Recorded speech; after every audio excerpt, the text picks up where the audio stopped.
Judges chapter 4, verse 1, Mark. Then the sons of Israel again did evil in the sight of the Lord, after Ehud died. Israel in this context apparently refers to the northern tribes in the Galilee, and may also include those tribes in the high hill country, Ephraim and Benjamin. This period was a time of, in verse number 1, was a time of great political unrest for the land of Canaan, which we like to call the Sacred Bridge, the bridge that connects Africa and Europe and Asia. The sun was now setting on Egyptian rule, at least strong Egyptian rule in the ancient Near East. And the sea, at the same time, is bringing forth hordes of raiders and pirates, these Philistines at this time, who are now penetrating the eastern Mediterranean seaboard. This was likely the time frame when the Philistines settled in their supposed Pentapolis. This is what a Philistine looked like, according to a relief at Medinet Abu. That's what a Philistine looked like. And those are those 5 Philistine cities, which they probably settled in and around the time of chapter 4, verse number 1. Also, according to Garstein, at this time, a Syrian usurper seized the throne of Egypt in 1205. So this is going to be this right here is going to be one of the gravest times in the history of Israel since the conquest of Joshua. It's a time of great geopolitical unrest in the ancient Near East. And it marks the first S in our cycle, sin. Verse number 2, Wayne. So the Lord sold them into the hands of Jabin, the king of Canaan, who reigned in Hazor. The commander of his army was Sisera, who lived in Harosheth Haggim. Okay. Remember what we talked about. It's as long as you kind of look like and you are confident and you're saying it right, people will believe you. Okay. Back to business. The Israelites, especially in the north, were oppressed by Yavin. Americans would say Jabin. Okay? Yavin. And his name means whom God observes. Whom God observes. And it is a dynastic name for the kings of Hatzor. It is like saying Tsar. It is like saying Caesar. It is like saying Ben-Hadad. It's a dynastic name. The kings of Hatzor. You can see Hatzor on the map here. This was the old dynastic capital of the Canaanites in the Galilee. It was located right smack dab on Highway 80. Close enough within reach of the, here's an aerial shot there. Close enough within reach to the Sea of Galilee, probably the only major freshwater lake in the whole Fertile Crescent region. Now, the Valley of Jezreel has a place called, is it on the map here? The Valley of Jezreel had a place called Haroshet, which means farmland. Haroshet, mine says of the Gentiles, or Goyim. So it literally means the farmland of the foreigners. And this farmland of the foreigners is near Megiddo and right here, and near Tanakh, right off Highway 80. So the region under the control of Yavin corresponds to that region which was controlled by the Canaanite kings during the time of Joshua. So the point is that once Joshua comes into the land and takes those 31 kings mentioned in chapter 10, by the time you get to 1 or 2 whatever generations later, that city list of those 31 kings, especially in the north, in the Galilee, have now been given back into their hands. They've lost control of those sites and those place names. this verse marks the second S in the cycle, which is servitude. Servitude. Verse number 3, John.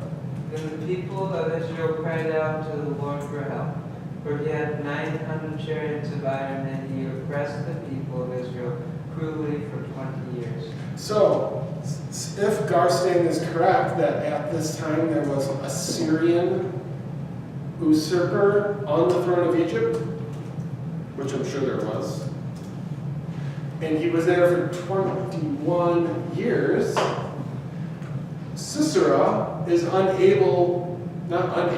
able to unleash his forces in the north without any outside influences, because the king of Syria, who would have been an influence on trying to govern Sisera, is not there.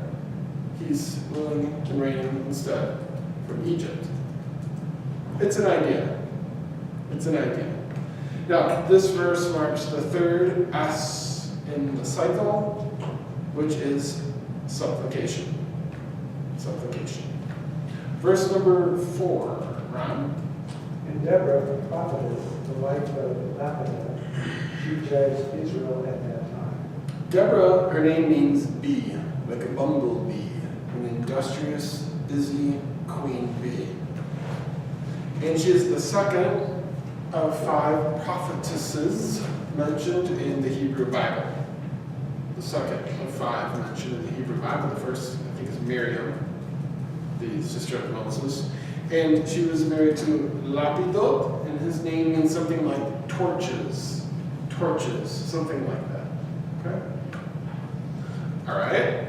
Verse number 5, Bob. And she would sit under the palm tree of Deborah, and between Ramah and Bethel, in the mountains of Ephraim. And the children of Israel came to her for judgment. Okay, the fact that she dwelt under a palm tree in the high hill country of Israel is significant. Because normally, generally, there are no palm trees in this part of the country. This special spot would have enhanced her kind of probably kooky reputation. An odd tree with an odd woman underneath it? Probably.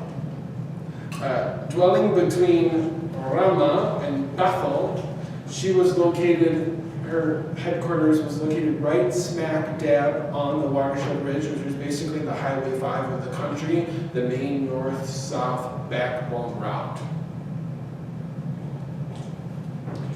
And since she's located right off Highway 5, and she's a prophetess, it provides people with easy access to her. Oh, just go right off Highway 5, make a right, you're going to see this big palm tree, right? She's right under there. That kind of thing. Okay. Verse number 6. Mark. Now she sent and summoned Barak, the son of Abinadab, from Kadesh, Naphtali, and said to him, Behold, the Lord, the God of Israel, has commanded, Go and march to Mount Tabor, and take with you 10,000 men from the sons of Naphtali and from the sons of Zebulun. Okay, so word was sent from the center of the country, from the heartland, to Barak. His name means lightning. And he's the son of Abinom, whose name means something like the father of pleasantness. And the message was sent to him at Kadesh Naphtali. Kadesh Naphtali is likely Tel Kades, Qades, the modern day. And it's located right here, guys, on the slopes of the Sea of Galilee. And the message was sent that he needs to come south to meet with the prophetess. Now, the message from Deborah was sent out. Word was proclaimed throughout the northern tribes in the region of the Galilee that everyone was to come and to meet together at the highest and the most visible point in the valley itself. Mount Tabor. Right there. All right.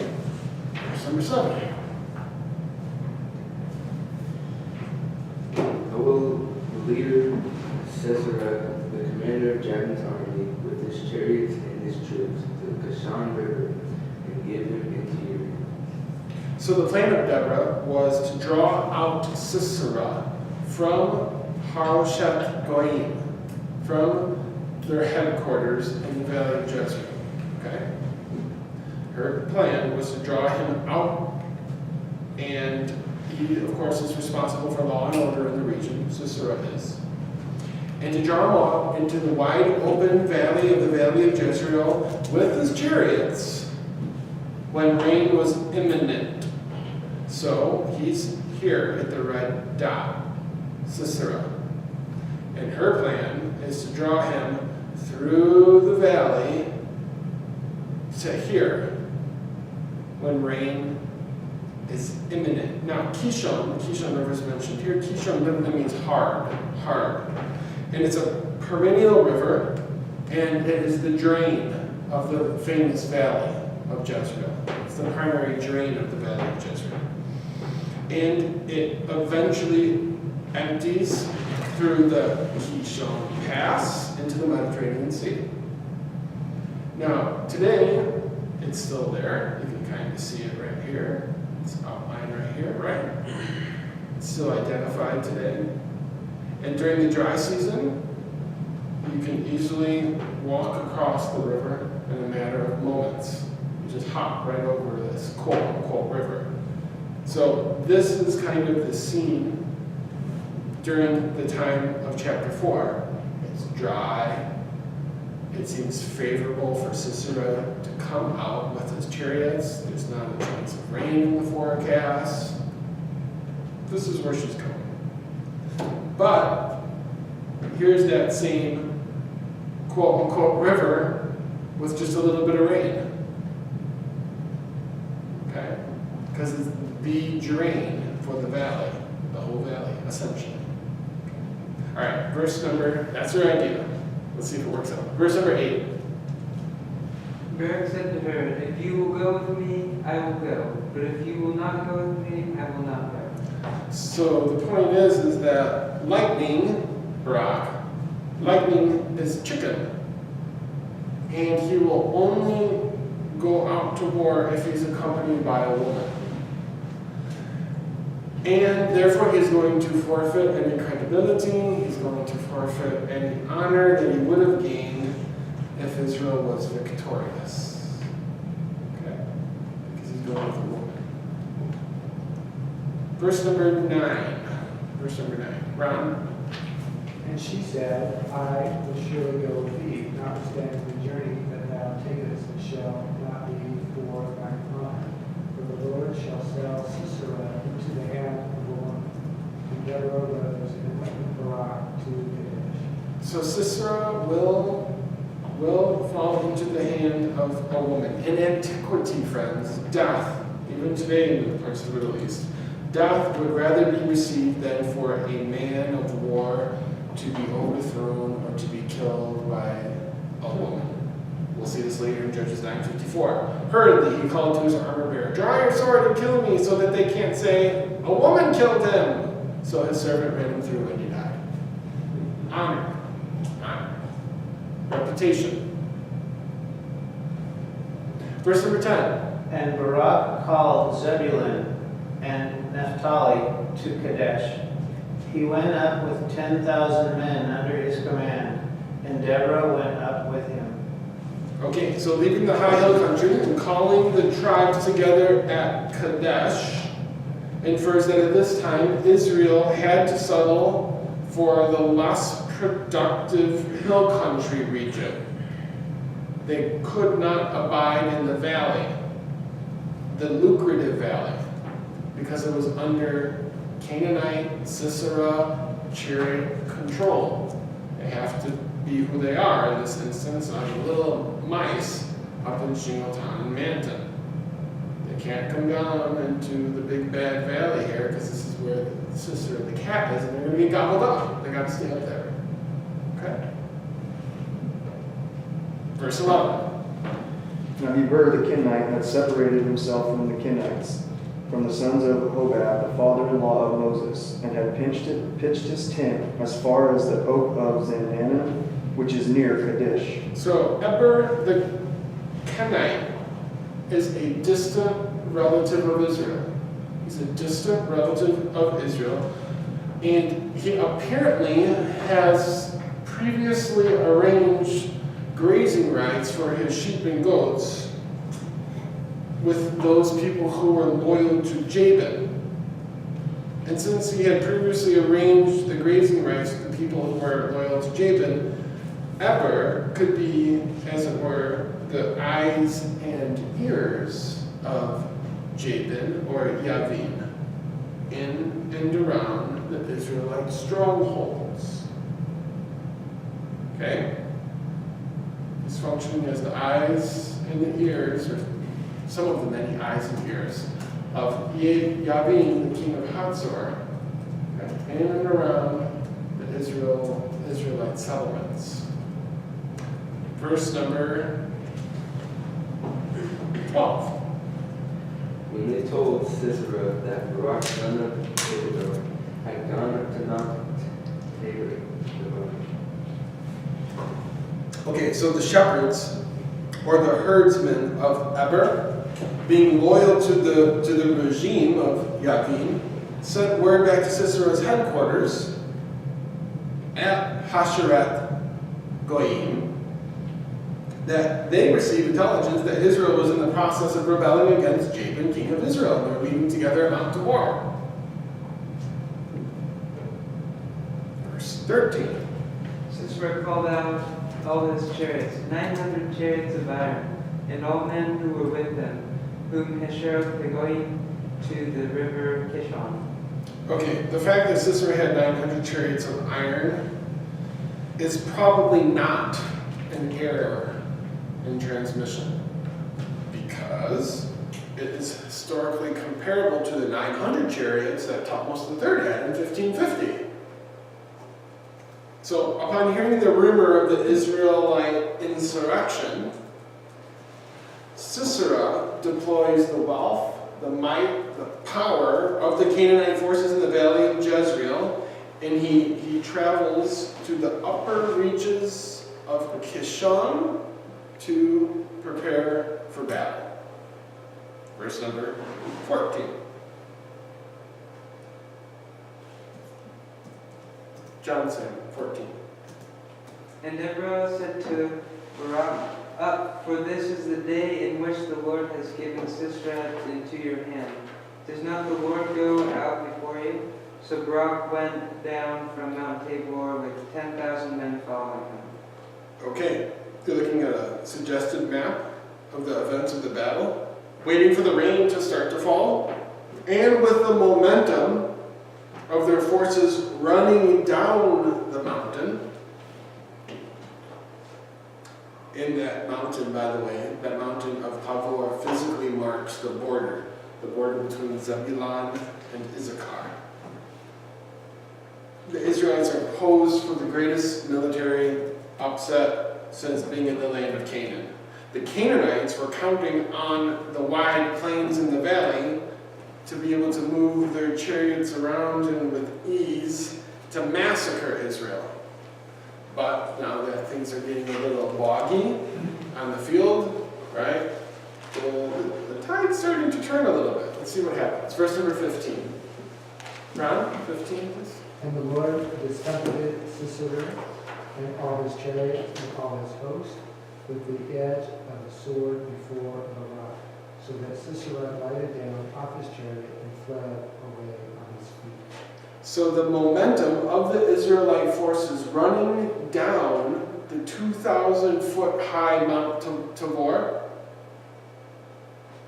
they apparently broke the chariot line, the foot soldiers, they broke the chariot line of the Canaanites, which therefore frightened Sisera and caused him to become separate from his forces.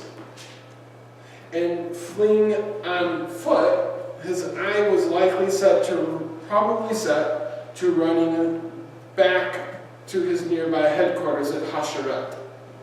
Okay? So the battle takes place around here. The Israelites running down the hill break the infantry line, the chariot line. Sisera freaks out, gets detached from his company, loses his chariot, and he goes back on foot, trying to go back on foot to there. Okay? Alright. Verse 16. Wow. But Barak pursued the chariots and the army as far as Harosheth Hagoyim, and all the army of Sisera fell by the edge of the sword. Not a man was left. Okay. So not only were the chariot forces bogged down by the muddy playing field of the Valley of Jezreel, but they would have found a swollen and a fast-moving river standing between themselves and safety in the fortified city of Hasaret. Just to explain how muddy it can be in this valley, there's an late Ottoman period, like the 18th or 19th century, account of a Christian pilgrim in the Holy Land, which is in the Valley of Jezreel. And because of the rains, it became so muddy that her donkey sunk in the mud of the valley all the way up to its eyes. Okay? So, a somewhat modern day equivalent of that. It can really physically happen there. Okay. Verse number 17. Now Sisera fled away on foot to the tent of Jael, the wife of Heber the Kenite, for there was peace between Jabin the king of Hazor and the house of Heber the Kenite. Okay, so he's not able to return to his military headquarters, and the reason he's probably not able to return is because that the Kishon is swollen, and he can't cross it. So he turns to the region where Heber, his ally, had negotiated grazing rights. These were the spies, the shepherd spies, right?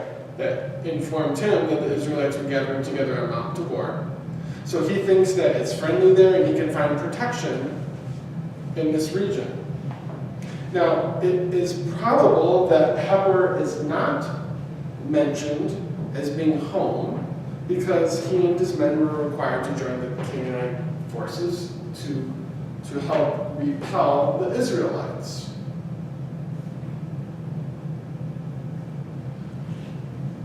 Okay, verse number 18.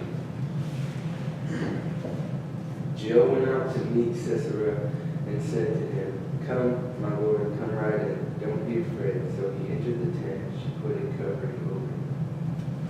Thank you. In this life and death scenario, Sisera shatters Bedouin, tight-knit, conservative, tent-dwelling people customs and mannerisms.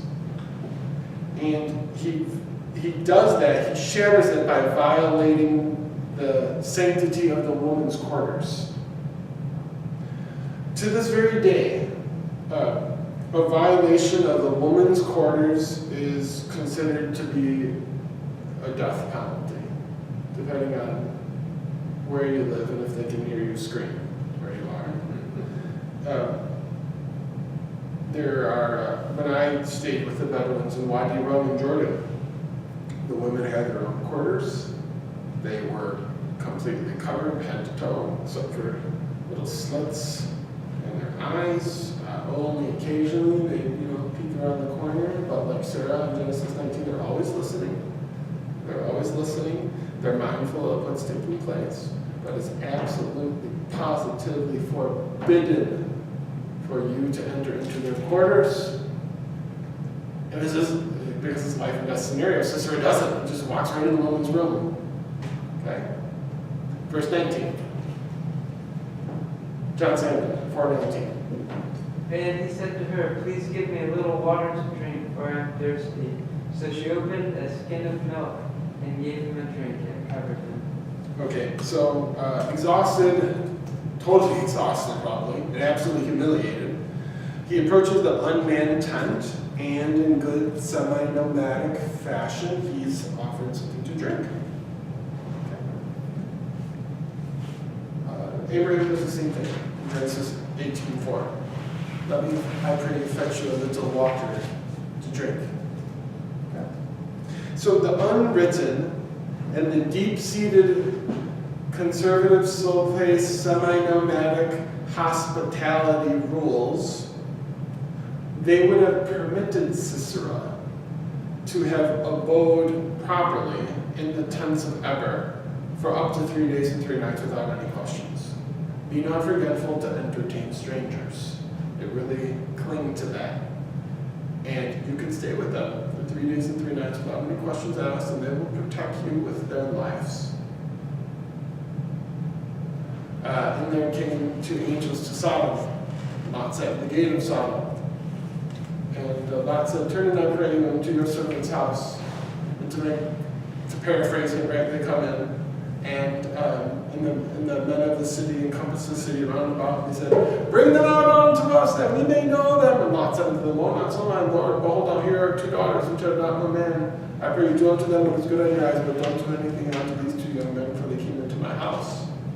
Now, to you and to I, that's like, whoa, you want to offer up your daughters as bait to protect 2 strangers? There's a late 19th century Ottoman account that took place in Syria. A criminal escaped from prison, made his way to a farmstead, went to the house, and the house was just the wife and their child.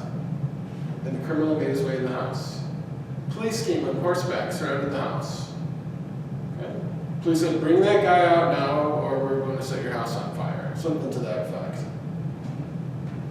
What did the woman do? She gave the police her son. Hospitality. Deep-seated, ancient, Near Eastern hospitality. Those Bedouins will protect you with their lives. 3 days and 3 nights, but after that, you better have a really, really, really good reason why you're here. Okay? So this is what Sisera is counting on. This kind of protection. Verse number 20. Ryan, you got that one, please? Again, he said unto them, stand in the door of the king, and it shall be, the needy man doth come and inquire of thee, and say, is there any man here? That thou shalt say, no. Okay, so normally, under normal circumstances, the house of Eber would have given their life to protect Sisera. Ancient Near Eastern hospitality required the house of Eber to protect Sisera no matter what his crime was. Just like the account I told you about the 19th century Syrian woman. Okay. Verse 20. Then Jael, Heber's wife, took a tent peg and took a hammer in her hand and went softly to him and drove the peg into his temple, and it went down into the ground, for he was fast asleep and weary, so he died. After drinking his milk and falling asleep, Yael, which is a clipped form of Yahweh and Elohim, Yael, her name means Yahweh is God. So after falling asleep, Yael, by the way, she's the one, because she's a woman, she's the one who would have set up and who would have taken down the tent every single time the family moved somewhere. She uses the hammer and the nail she's so familiar with, and she uses that to cut off the head of the snake.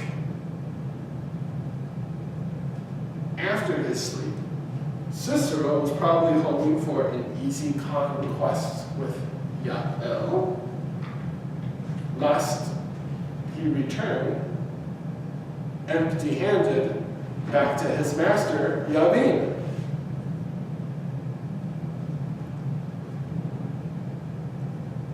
Cutting off the head of the snake, Genesis 3:15, right? It will bruise your head. The Hebrew word there for bruise is daka, transliterated D-A-K-A-H. It means to crush or to pulverize beyond any recognition.